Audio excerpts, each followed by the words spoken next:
कृष्णाय वासुदेवाय हरे परमात्मने प्रणतक्लेशनाशाय गोविन्दाय नमो नमः।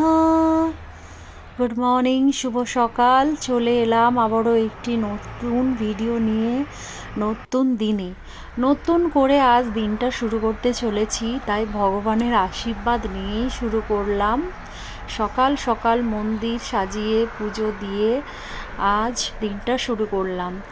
কিছুদিন হলোই আমরা পুরনো বাড়িটা চেঞ্জ করেছি, নতুন একটি বাড়িতে এসেছি। আর বাড়িটা একটু নতুন, তাই ভাবলাম পুজোটা দিয়ে নিই। তাই আজকের ভগবানের জন্য ভোগ রান্না করলাম। বেশি কিছু পারিনি করতে, একটা তরকারি আর একটু খিচুড়ি ভগবানকে নিবেদন করলাম পুজো দিয়ে। আমাদের বাঙালি মতে যেটি হয় পুজো বাড়িতে, খিচুড়ি আর একটি ল্যাবড়ার তরকারি, সেটাই আজকে রান্না করতে চলেছি। দেখো ডুমো ডুমো করে সমস্ত রকমের সবজি কেটে নিয়েছিলাম। তারপরে একটা স্পেশাল মশলা, যেটা আমি প্রত্যেকবারের মতোই দিই, যেটা কিনা গরম মশলা, জিরে আর ধনে একটুকে ড্রাই রোস্ট করে, তার সাথে কাজু বাদাম, পোস্ত, চারমগজ থাকলে চারমগজ সব কিছু দিয়ে ড্রাই রোস্ট করে এটাকে গুঁড়ো করে নেব।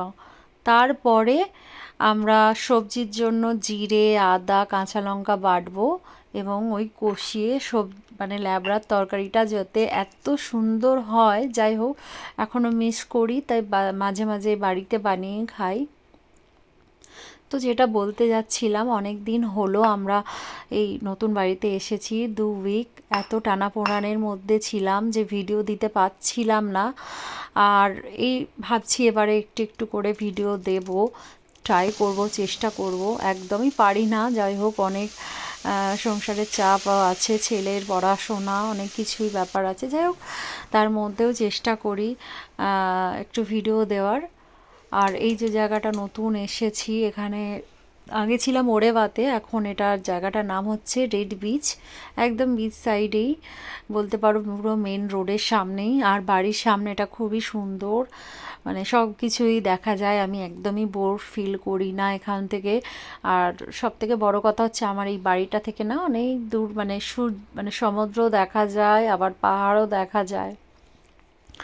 তো যাই হোক, মন খারাপের কোনো মানে ব্যাপারই নয়। এই বাড়িটাতে এসে খুব ভালোই লাগছে আমার, কারণ সারাক্ষণ বসেও থাকলেও বোর ফিল হবে না, রাস্তা দিয়ে অল টাইম গাড়ি চলে। যাই হোক রান্না হয়ে গেছে, দেখো ভগবানের জন্য ভোগ নিয়ে নিলাম ওনাকে নিবেদন করার জন্য।